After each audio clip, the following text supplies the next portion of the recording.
ಓಂ ಶಾಂತಿ. ಇಂದಿನ ದಿನಾಂಕ 25/11/2025. ಪ್ರಾರ್ಥ ಮುರುಳಿ ಬಾಪ್ತಾದ ಮಧುಬನ. ಮಧುರ ಮಕ್ಕಳೇ, ಆತ್ಮವನ್ನು ಸತೋಪ್ರಧಾನ ಮಾಡಿಕೊಳ್ಳುವ ಚಿಂತೆ ಇರಲಿ. ಯಾವುದೇ ನಿರ್ಬಲತೆ ಉಳಿಯಬಾರದು. ಮಾಯೆಯು ತಪ್ಪು ಮಾಡಿಸದಿರಲಿ. ಪ್ರಶ್ನೆ: ನೀವು ಮಕ್ಕಳ ಬಾಯಿಯಿಂದ ಸದಾ ಯಾವ ಶುಭ ಮಾತುಗಳು ಹೊರಡಬೇಕು? ಉತ್ತರ: ಬಾಯಿಯಿಂದ ಸದಾ ಇದೇ ಶುಭ ಮಾತುಗಳನ್ನು ಮಾತನಾಡಿ ನಾವು ನರನಿಂದ ನಾರಾಯಣರೂ ಆಗುತ್ತೇವೆ. ಕಡಿಮೆ ಪದವಿ ಪಡೆಯುವುದಿಲ್ಲ.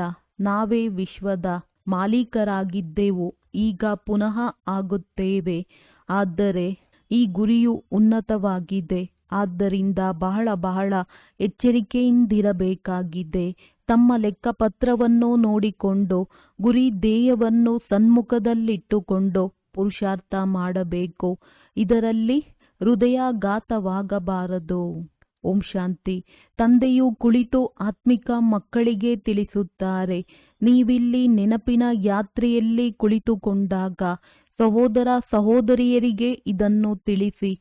ತಾವು ಆತ್ಮ ಅಭಿಮಾನಿಯಾಗಿ ಕುಳಿತುಕೊಳ್ಳಿ ಮತ್ತು ತಂದೆಯನ್ನು ನೆನಪು ಮಾಡಿ ಈ ಸ್ಮೃತಿ ತರಿಸಬೇಕು. ನಿಮಗೀಗ ಈ ಸ್ಮೃತಿಯೂ ಸಿಗುತ್ತಿದೆ. ನಾವಾತ್ಮರಾಗಿದ್ದೇವೆ. ನಮಗೆ ಓದಿಸಲು ನಮ್ಮ ತಂದೆಯೂ ಬರುತ್ತಾರೆ. ನಾವು ಸಹ ಕರ್ಮೇಂದ್ರಿಯಗಳ ಮೂಲಕ ಓದುತ್ತೇವೆ. ತಂದೆಯು ಕರ್ಮೇಂದ್ರಿಯಗಳ ಆಧಾರವನ್ನು ತೆಗೆದುಕೊಂಡು ಇವರ ಬ್ರಹ್ಮ ಮೂಲಕ ಮೊಟ್ಟ ಮೊದಲಿಗೆ ಇದನ್ನೇ ಹೇಳುತ್ತಾರೆ. ತಂದೆಯನ್ನು ನೆನಪು ಮಾಡಿ ಮಕ್ಕಳಿಗೆ ತಿಳಿಸಿದ್ದಾರೆ. ಇದು ಜ್ಞಾನ ಮಾರ್ಗವಾಗಿದೆ. ಇದಕ್ಕೆ ಭಕ್ತಿ ಮಾರ್ಗವೆಂದು ಹೇಳುವುದಿಲ್ಲ. ಜ್ಞಾನವನ್ನು ಕೇವಲ ಒಬ್ಬ ಜ್ಞಾನಸಾಗರ ಪತಿತ ಪಾವನನ್ನೇ ಕೊಡುತ್ತಾರೆ. ನಿಮಗೆ ಮೊದಲನೆಯದಾಗಿ ಇದೇ ಪಾಠವು ಸಿಗುತ್ತದೆ. ತನ್ನನ್ನು ಆತ್ಮನೆಂದು ತಿಳಿದು ತಂದೆಯನ್ನು ನೆನಪು ಮಾಡಿ. ಇದು ಬಹಳ ಅವಶ್ಯವಾಗಿದೆ. ಮತ್ಯಾವುದೇ ಸತ್ಸಂಗದಲ್ಲಿ ಯಾರೂ ಈ ರೀತಿ ಹೇಳುವುದಿಲ್ಲ. ಬಲೆ ಇತ್ತೀಚೆಗೆ ಅನೇಕ ಸಂಸ್ಥೆಗಳಾಗಿವೆ.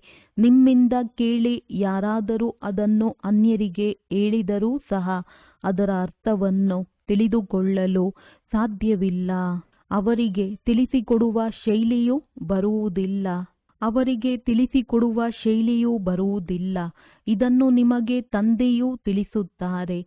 ಬೇಹದ್ದಿನ ತಂದೆಯನ್ನು ನೆನಪು ಮಾಡಿದರೆ ವಿಕರ್ಮಗಳು ವಿನಾಶವಾಗುವವು. ವಿವೇಕವು ಹೇಳುತ್ತದೆ, ಇದು ಹಳೆಯ ಪ್ರಪಂಚವಾಗಿದೆ. ಹೊಸ ಪ್ರಪಂಚ ಮತ್ತು ಹಳೆಯ ಪ್ರಪಂಚದಲ್ಲಿ ಬಹಳ ಅಂತರವಿದೆ. ಅದು ಪಾವನ ಪ್ರಪಂಚ, ಇದು ಪತಿತ ಪ್ರಪಂಚವಾಗಿದೆ. ಏ ಪತಿತ ಪಾವನ, ಬನ್ನಿ, ಬಂದು ಪಾವನರನ್ನಾಗಿ ಮಾಡಿ ಎಂದು ಕರೆಯುತ್ತಾರೆ. ಗೀತೆಯಲ್ಲಿಯೂ ಸಹ ನನ್ನೊಬ್ಬನನ್ನೇ ನೆನಪು ಮಾಡಿ ಎಂಬ ಶಬ್ದವಿದೆ. ದೇಹದ ಸರ್ವ ಸಂಬಂಧಗಳನ್ನು ತ್ಯಾಗ ಮಾಡಿ ತನ್ನನ್ನು ಆತ್ಮನೆಂದು ತಿಳಿಯಿರಿ. ಈ ದೇಹದ ಸಂಬಂಧಗಳು ಮೊದಲು ಇರಲಿಲ್ಲ. ನೀವಾತ್ಮಗಳು ಇಲ್ಲಿಗೆ ಪಾತ್ರವನ್ನಭಿನಯಿಸಲು ಬರುತ್ತೀರಿ. ಒಂಟಿಯಾಗಿ ಬಂದೆವು, ಒಂಟಿಯಾಗಿಯೇ ಹೋಗಬೇಕೆಂಬ ಗಾಯನವಿದೆ. ಇದರ ಅರ್ಥವನ್ನು ಮನುಷ್ಯರು ತಿಳಿದುಕೊಂಡಿಲ್ಲ. ನೀವೀಗ ಇದರ ಅರ್ಥವನ್ನು ಯಥಾರ್ಥವಾಗಿ ತಿಳಿದುಕೊಂಡಿದ್ದೀರಿ. ನಾವೀಗ ನೆನಪಿನ ಯಾತ್ರೆಯಿಂದ ಅಥವಾ ನೆನಪಿನ ಬಲದಿಂದ ಪಾವನರಾಗುತ್ತಿದ್ದೇವೆ. ಇದೇ ರಾಜಯೋಗ ಬಲವಾಗಿದೆ. ಅವರದ್ದು ಹಠಯೋಗವಾಗಿದೆ. ಅದರಿಂದ ಮನುಷ್ಯರು ಸ್ವಲ್ಪ ಸಮಯಕ್ಕಾಗಿ ಆರೋಗ್ಯವಾಗಿ ಇರುತ್ತಾರೆ. ಸತ್ಯಯುಗದಲ್ಲಿ ನೀವು ಎಷ್ಟು ಆರೋಗ್ಯವಂತರಾಗಿರುತ್ತೀರೋ ಹಠಯೋಗದ ಅವಶ್ಯಕತೆಯೇ ಇರುವುದಿಲ್ಲ. ಇವೆಲ್ಲವನ್ನು ಇಲ್ಲಿ ಈ ಚೀಚಿ ಪ್ರಪಂಚದಲ್ಲಿ ಮಾಡುತ್ತಾರೆ. ಇದು ಹಳೆಯ ಪ್ರಪಂಚವಾಗಿದೆ. ಸತ್ಯಯುಗ ಹೊಸ ಪ್ರಪಂಚವು ಯಾವುದು ಮೊದಲು ಇತ್ತೋ ಅದರಲ್ಲಿ ಲಕ್ಷ್ಮೀನಾರಾಯಣರ ರಾಜ್ಯವಿತ್ತು. ಇದು ಯಾರಿಗೂ ತಿಳಿದಿಲ್ಲ. ಅಲ್ಲಿ ಪ್ರತಿಯೊಂದು ವಸ್ತು ಹೊಸದಾಗಿರುತ್ತದೆ. ಎದ್ದೇಳಿ ಪ್ರಿಯತಮೇರೇ, ಎದ್ದೇಳಿ ಎಂದು ಗೀತೆಯೂ ಇದೆಯಲ್ಲವೇ? ನವಯುಗವೆಂದರೆ ಸತ್ಯಯುಗವಾಗಿದೆ. ಹಳೆಯ ಯುಗವು ಕಲಿಯುಗವಾಗಿದೆ. ಈಗ ಇದಕ್ಕೆ ಯಾರೂ ಸತ್ಸಂಗವೆಂದು ಹೇಳುವುದಿಲ್ಲ. ತಂದೆಯು ಸ್ಮೃತಿಗೆ ತರಿಸಿದ್ದಾರೆ. ಈಗ ಕಲಿಯುಗವಾಗಿದೆ. ನೀವು ಸತ್ಯಯುಗಕ್ಕಾಗಿ ಓದುತ್ತೀರಿ. ಈ ವಿದ್ಯೆಯಿಂದ ನಿಮಗೆ ಹೊಸ ಪ್ರಪಂಚದಲ್ಲಿ ರಾಜ್ಯ ಪದವಿ ಸಿಗುತ್ತದೆ ಎಂದು ಹೇಳುವ ಅಥವಾ ಇಂತಹ ವಿದ್ಯೆಯನ್ನು ಓದಿಸುವವರು ಮತ್ಯಾರೂ ಇರುವುದಿಲ್ಲ. ನೀವು ಮಕ್ಕಳಿಗೆ ಪ್ರತಿಯೊಂದು ಮಾತಿನ ಸ್ಮೃತಿ ತರಿಸಲಾಗುತ್ತದೆ. ಆದ್ದರಿಂದ ಹುಡುಗಾಟಿಕೆ ಮಾಡಬೇಡಿ.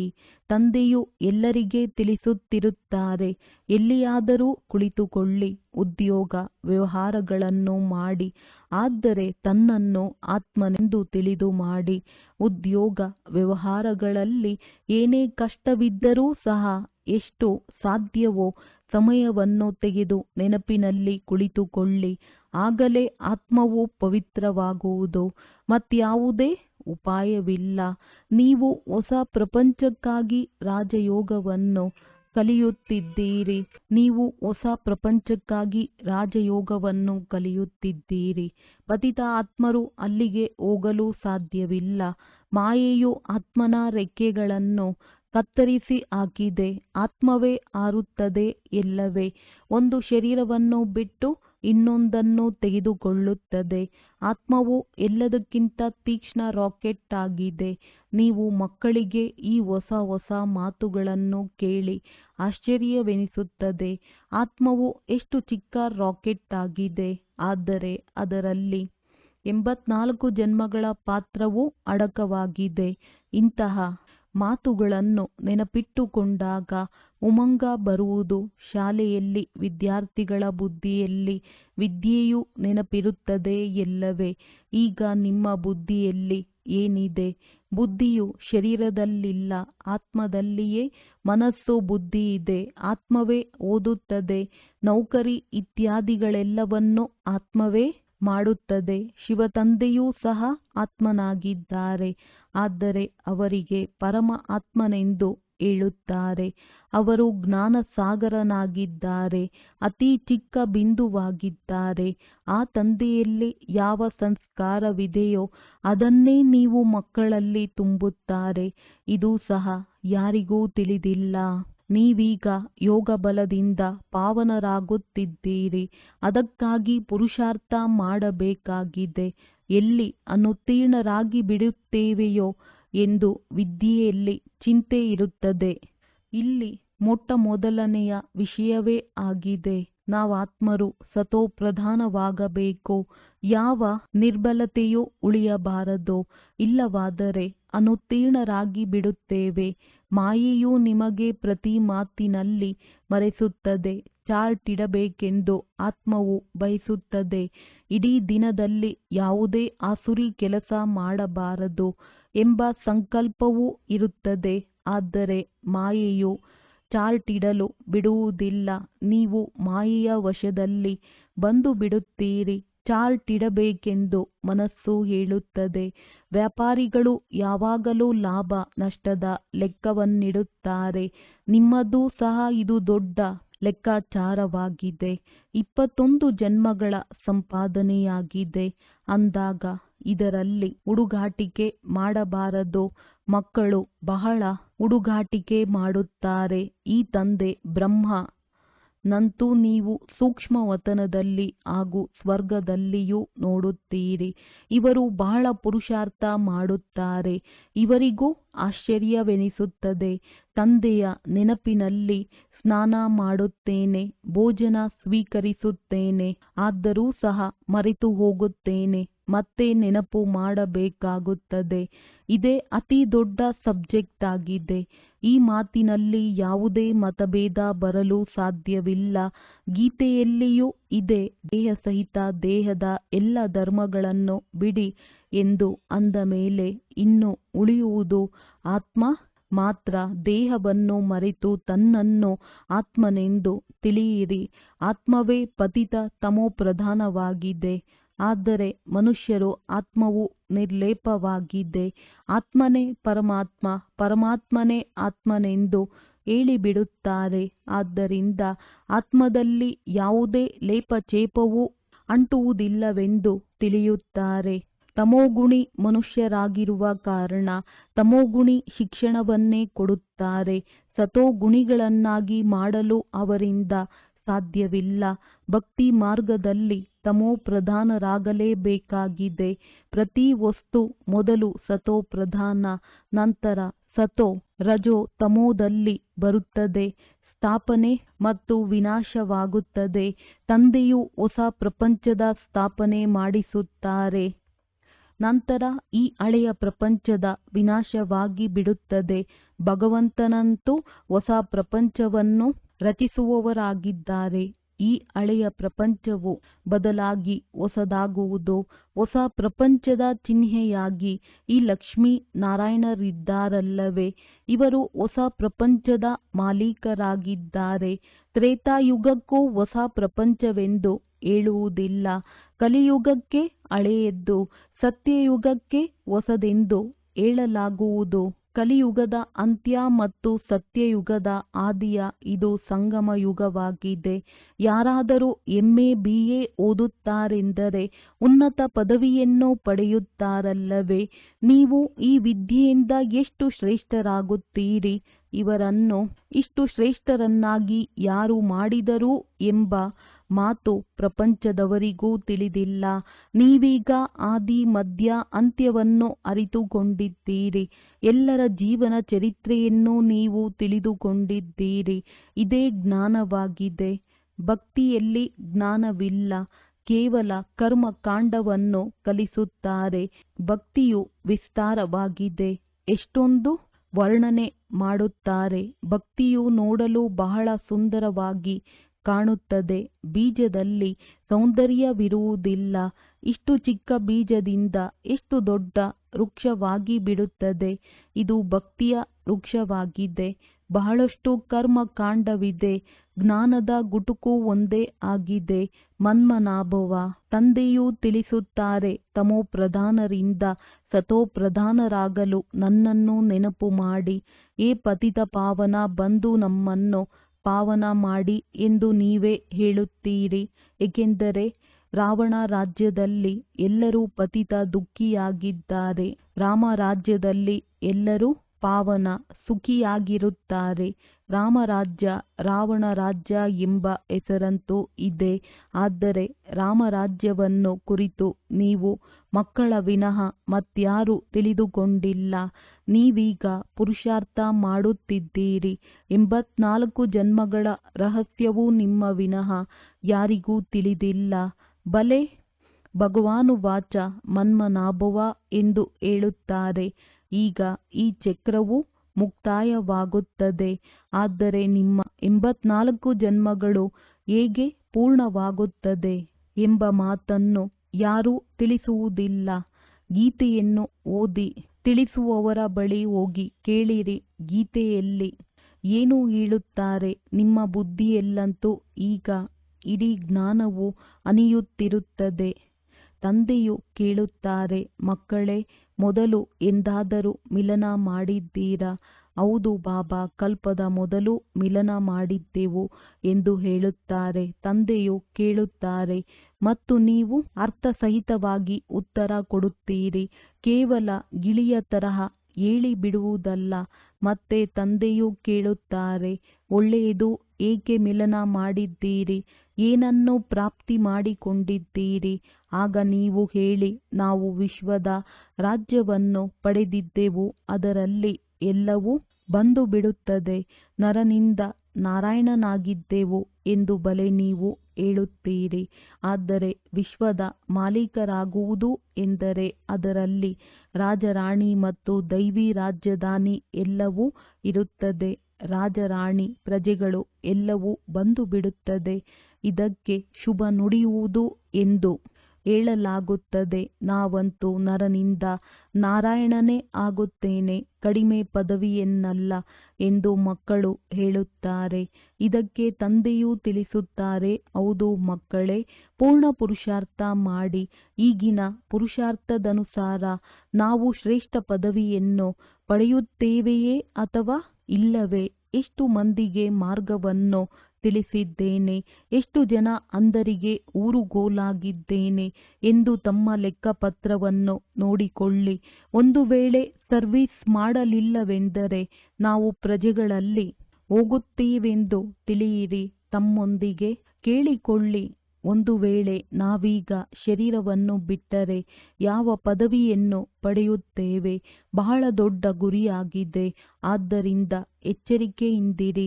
ನಾವಂತೂ ನೆನಪೇ ಮಾಡುವುದಿಲ್ಲ ಅಂದ ಮೇಲೆ ಚಾರ್ಟನ್ನೇಕೆ ಇಡುವುದೆಂದು ಕೆಲವು ಮಕ್ಕಳು ತಿಳಿಯುತ್ತಾರೆ. ಅದಕ್ಕೆ ಹೃದಯಾಘಾತವಾಗುವುದೆಂದು ಹೇಳಲಾಗುತ್ತದೆ. ಅಂಥವರು ಗಮನವನ್ನು ಕೊಡುವುದಿಲ್ಲ. ತಿಳಿದು ಕುಳಿತುಕೊಂಡರೆ ಅಂತಿಮದಲ್ಲಿ ಅನುತ್ತೀರ್ಣರಾಗುವಿರಿ. ತಮ್ಮ ಕಲ್ಯಾಣ ಮಾಡಿಕೊಳ್ಳಬೇಕು. ಗುರಿ ಧ್ಯೇಯವಂತೂ ಸನ್ಮುಖದಲ್ಲಿದೆ. ನಾವು ಓದಿ ಈ ರೀತಿಯಾಗಬೇಕು. ಇದು ಸಹ ಆಶ್ಚರ್ಯವಲ್ಲವೇ? ಕಲಿಯುಗದಲ್ಲಿ ರಾಜಧಾನಿ ಇಲ್ಲ ಅಂದ ಮೇಲೆ ಇವರಿಗೆ ಸತ್ಯಯುಗದಲ್ಲಿ ಈ ರಾಜ್ಯಭಾಗ್ಯವು ಎಲ್ಲಿಂದ ಬಂದಿತು? ಅಂದರೆ ಎಲ್ಲವೂ ವಿದ್ಯೆಯ ಮೇಲೆ ಆಧಾರಿತವಾಗಿದೆ. ದೇವತೆಗಳು ಮತ್ತು ಅಸುರರ ಯುದ್ಧವಾಯಿತು. ದೇವತೆಗಳು ಜಯಗಳಿಸಿ ರಾಜ್ಯ ಪಡೆದರು ಎಂದಲ್ಲ. ಅಸುರನು ಮತ್ತು ದೇವತೆಗಳ ಯುದ್ಧವಾಗಲು ಹೇಗೆ ಸಾಧ್ಯ? ಕೌರವರು ಮತ್ತು ಪಾಂಡವರ ಯುದ್ಧವೂ ಆಗಲಿಲ್ಲ. ಯುದ್ಧದ ಮಾತೇ ನಿಷೇಧವಾಗಿ ಬಿಡುತ್ತದೆ. ಮೊದಲಿಗೆ ಈ ಮಾತನ್ನು ತಿಳಿಸಿ. ತಂದೆಯು ಹೇಳುತ್ತಾರೆ, ದೇಹದ ಎಲ್ಲ ಸಂಬಂಧಗಳನ್ನು ಬಿಟ್ಟು ತನ್ನನ್ನು ಆತ್ಮನೆಂದು ತಿಳಿಯಿರಿ. ನೀವಾತ್ಮಗಳು ಅಶರೀರಿಯಾಗಿ ಬಂದಿದ್ದೀರಿ, ಮತ್ತೆ ಈಗ ಹಿಂತಿರುಗಿ ಹೋಗಬೇಕಾಗಿದೆ. ಆದರೆ ಪವಿತ್ರ ಆತ್ಮಗಳೇ ಹಿಂತಿರುಗಿ ಹೋಗಲು ಸಾಧ್ಯ. ತಮೋಪ್ರಧಾನ ಆತ್ಮಗಳು ಹೋಗಲು ಸಾಧ್ಯವಿಲ್ಲ. ಆತ್ಮದ ರೆಕ್ಕೆಗಳಂತೂ ತುಂಡರಿಸಲ್ಪಟ್ಟಿದೆ. ಮಾಯೆಯು ಪತಿತರನ್ನಾಗಿ ಮಾಡಿದೆ. ತಮೋಪ್ರಧಾನನಾಗಿರುವ ಕಾರಣ ಅಷ್ಟು ದೂರ ಪವಿತ್ರ ಸ್ಥಾನಕ್ಕೆ ಹೋಗಲು ಸಾಧ್ಯವಿಲ್ಲ. ಈಗ ನಿಮ್ಮ ಆತ್ಮವು ಹೇಳುತ್ತದೆ, ನಾವು ಮೂಲತಃ ಪರಮಧಾಮದ ನಿವಾಸಿಗಳಾಗಿದ್ದೇವೆ. ಇಲ್ಲಿ ಪಾತ್ರವನ್ನಭಿನಯಿಸಲು ಈ ಪಂಚತತ್ವಗಳ ಗೊಂಬೆಯನ್ನು ತೆಗೆದುಕೊಂಡಿದ್ದೀರಿ. ಯಾರಾದರೂ ಮರಣ ಹೊಂದಿದಾಗ ಸ್ವರ್ಗವಾಸಿಯಾದರೆಂದು ಹೇಳುತ್ತಾರೆ. ಆದದ್ದು ಯಾರು? ಅಲ್ಲಿ ಶರೀರವು ಹೋಯಿತೋ ಆತ್ಮವು ಹೋಯಿತೋ? ಶರೀರವಂತೂ ಇಲ್ಲಿ ಸುಟ್ಟು ಹೋಯಿತು, ಆದರೆ ಆತ್ಮವೇ ಉಳಿಯಿತು. ಅದು ಸ್ವರ್ಗದಲ್ಲಂತೂ ಹೋಗಲು ಸಾಧ್ಯವಿಲ್ಲ. ಮನುಷ್ಯರಂತೂ ಯಾರೇನು ತಿಳಿಸುವರೋ ಅದನ್ನು ಹೇಳುತ್ತಿರುತ್ತಾರೆ. ಭಕ್ತಿ ಮಾರ್ಗದವರು ಭಕ್ತಿಯನ್ನೇ ಕಲಿಸಿದ್ದಾರೆ. ಯಾರ ಯಥಾರ್ಥ ಪರಿಚಯವೂ ಗೊತ್ತಿಲ್ಲ. ಶಿವನ ಪೂಜೆಯು ಎಲ್ಲದಕ್ಕಿಂತ ಶ್ರೇಷ್ಠವೆಂದು ಹೇಳುತ್ತಾರೆ. ಶಿವನೇ ಸರ್ವಶ್ರೇಷ್ಠನಾಗಿದ್ದಾನೆ. ಅವನನ್ನೇ ನೆನಪು ಮಾಡಿ, ಸ್ಮರಣೆ ಮಾಡಿ ಎಂದು ಮಾಲೆಯನ್ನು ಕೊಡುತ್ತಾರೆ. ಶಿವ ಶಿವ ಎಂದು ಹೇಳಿ ಮಾಲೆಯನ್ನು ಜಪಿಸುತ್ತಾ ಇರಿ ಎಂದು ಹೇಳುತ್ತಾರೆ. ಅರ್ಥವಿಲ್ಲದೆ ಮಾಲೆಯನ್ನು ಹಿಡಿದುಕೊಂಡು ಶಿವ ಶಿವ ಎನ್ನುತ್ತಿರುತ್ತಾರೆ. ಹೀಗೆ ಗುರುಗಳು ಅನೇಕ ಪ್ರಕಾರದ ಶಿಕ್ಷಣಗಳನ್ನು ಕೊಡುತ್ತಾರೆ. ಆದರೆ ಇಲ್ಲಿ ಒಂದೇ ಮಾತಾಗಿದೆ. ಸ್ವಯಂ ತಂದೆಯೇ ತಿಳಿಸುತ್ತಾರೆ, ನನ್ನನ್ನು ನೆನಪು ಮಾಡುವುದರಿಂದ ವಿಕರ್ಮಗಳು ವಿನಾಶವಾಗುತ್ತವೆ. ಬಾಯಿಯಿಂದ ಶಿವ ಶಿವ ಎಂದು ಹೇಳಬೇಕಾಗಿಲ್ಲ. ಮಕ್ಕಳು ತಂದೆಯ ನಾಮಸ್ಮರಣೆ ಮಾಡುತ್ತಾರೆಯೇ? ಇದೆಲ್ಲವೂ ಗುಪ್ತವಾಗಿದೆ. ನೀವು ಏನು ಮಾಡುತ್ತಿದ್ದೀರಿ ಎಂಬುದು ಯಾರಿಗೂ ಗೊತ್ತಿಲ್ಲ. ಕಲ್ಪದ ಹಿಂದೆ ಯಾರು ತಿಳಿದುಕೊಂಡಿದ್ದರೋ ಅವರೇ ಬಂದು ತಿಳಿದುಕೊಳ್ಳುತ್ತಾರೆ. ಹೊಸ ಹೊಸ ಮಕ್ಕಳು ಬರುತ್ತಾ ವೃದ್ಧಿ ಹೊಂದುತ್ತಿರುತ್ತಾರೆ. ಮುಂದೆ ಹೋದಂತೆ ಡ್ರಾಮಾ ಏನೇನು ತೋರಿಸುತ್ತದೆ ಎಂಬುದನ್ನು ಸಾಕ್ಷಿಯಾಗಿ ನೋಡಬೇಕಾಗಿದೆ. ತಂದೆಯು ಹೀಗೀಗೆ ಆಗುತ್ತದೆ ಎಂದು ಮೊದಲೇ ಸಾಕ್ಷಾತ್ಕಾರ ಮಾಡಿಸುವುದಿಲ್ಲ. ಒಂದು ವೇಳೆ ಹಾಗೆ ಮಾಡಿಸಿದರೆ ಅದು ಆರ್ಟಿಫಿಷಿಯಲ್ ಆಗಿಬಿಡುತ್ತದೆ. ಇವೆಲ್ಲವೂ ತಿಳಿದುಕೊಳ್ಳುವ ಮಾತುಗಳಾಗಿವೆ. ಈಗ ನಿಮಗೆ ತಿಳುವಳಿಕೆ ಸಿಗುತ್ತದೆ. ಭಕ್ತಿ ಮಾರ್ಗದಲ್ಲಿ ತಿಳುವಳಿಕೆ ಹೀನರಾಗಿದ್ದೀರಿ. ಈಗ ನಿಮಗೆ ತಿಳಿದಿದೆ. ಭಕ್ತಿಯೂ ಸಹ ಡ್ರಾಮಾದಲ್ಲಿ ನಿಗದಿಯಾಗಿದೆ. ಈಗ ನೀವು ಮಕ್ಕಳು ತಿಳಿದುಕೊಳ್ಳುತ್ತೀರಿ. ನಾವು ಈ ಹಳೆಯ ಪ್ರಪಂಚದಲ್ಲಿ ಇನ್ನೂ ಇರುವುದಿಲ್ಲ. ವಿದ್ಯಾರ್ಥಿಗೆ ವಿದ್ಯೆಯೇ ಬುದ್ಧಿಯಲ್ಲಿರುತ್ತದೆ. ನೀವು ಸಹ ಈ ಮುಖ್ಯ ಮಾತುಗಳನ್ನು ಬುದ್ಧಿಯಲ್ಲಿ ಧಾರಣೆ ಮಾಡಿಕೊಳ್ಳಬೇಕಾಗಿದೆ. ಮೊಟ್ಟ ಮೊದಲನೆಯ ಮಾತು ತಂದೆಯ ಪ್ರತಿ ಪಕ್ಕಾ ಮಾಡಿ ನಂತರ ಮುಂದೆ ಹೋಗಿ. ಇಲ್ಲವಾದರೆ ವ್ಯರ್ಥವಾಗಿ ಏನೇನನ್ನೋ ಕೇಳುತ್ತಿರುತ್ತಾರೆ. ಮಕ್ಕಳು ಕೆಲವರು ಬರೆಯುತ್ತಾರೆ, ಬಾಬಾ ಗೀತೆಯ ಭಗವಂತನು ಶಿವನಾಗಿದ್ದಾರೆ, ಇದಂತೂ ಸಂಪೂರ್ಣ ಸರಿಯಾಗಿದೆ ಎಂದು ಬರೆದುಕೊಟ್ಟಿದ್ದಾರೆ ಎಂದು ಹೇಳುತ್ತಾರೆ. ಬಲೆ ಈ ರೀತಿ ಹೇಳುತ್ತಾರೆ. ಅವರಿಗೆ ಬುದ್ಧಿಯಲ್ಲಿ ಕುಳಿತುಕೊಳ್ಳುವುದಿಲ್ಲ. ಒಂದು ವೇಳೆ ಅವರಿಗೆ ತಂದೆಯು ಬಂದಿದ್ದಾರೆಂಬುದು ಅರ್ಥವಾಗಿರುವುದಾದರೆ ನಾವು ಹೋಗಿ ತಂದೆಯೊಂದಿಗೆ ಮಿಲನ ಮಾಡಬೇಕು, ಆಸ್ತಿಯನ್ನು ತೆಗೆದುಕೊಳ್ಳಬೇಕೆಂದು ಹೇಳುವರು. ಆದರೆ ಒಬ್ಬರಿಗೂ ನಿಶ್ಚಯ ಕುಳಿತುಕೊಳ್ಳುವುದಿಲ್ಲ. ಅಂತಹ ಪತ್ರಗಳೇ ಬರುವುದಿಲ್ಲ.